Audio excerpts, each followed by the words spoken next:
সবাই বলেছিল যে আর্জেন্টিনাকে হারার মতো এমন কোনো শক্তিশালী দল এবার নেই। এবারের 26 বিশ্বকাপ কিন্তু অন্যরকম ছিল।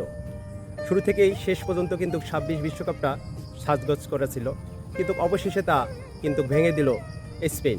সবাই বলেছিল যে আর্জেন্টিনাকে হারার মতো এমন কোনো শক্তিশালী দল এবার নেই।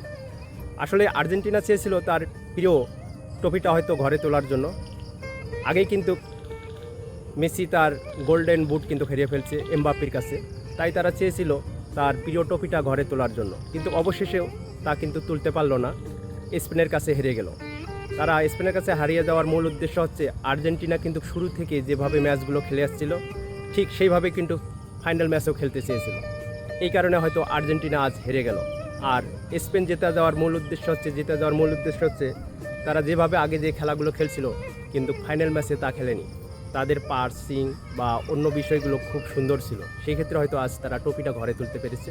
আসলে যাই হোক, 26 বিশ্বকাপটা আসলেই একটা অন্যরকম ইতিহাস হয়ে থাকলো। এটা হয়তো মানুষ কখনো ভুলবে না যে আসলে এভাবেই যে খেলায় দুর্নীতি করে বা খেলায় এরকম থাকে, এটা কখনো তারা ভুলতে পারবে না। খেলা আসলেই হার জিত থাকতে পারে, বিরোধী দল থাকতে পারে, এটাই স্বাভাবিক। সেক্ষেত্রে দেখা যায় খেলায় যদি দুর্নীতি থাকে তখন কিন্তু সবাইরে হয়তো খারাপ লাগে। তাই প্রিয় তারকারা যেভাবে বিদায় নিল, আসলে আর্জেন্টিনাও সেভাবে বিদায় নিল। আর্জেন্টিনা শুধু বিদায় নেয়নি, আর্জেন্টিনার দল কিন্তু আজ থেকে ইতিম হয়ে গেল। হয়তো মেসিকে আর বিশ্বকাপে খেলায় দেখা যাবে না। সবাই ভালো থাকবেন, খোদা হাফেজ।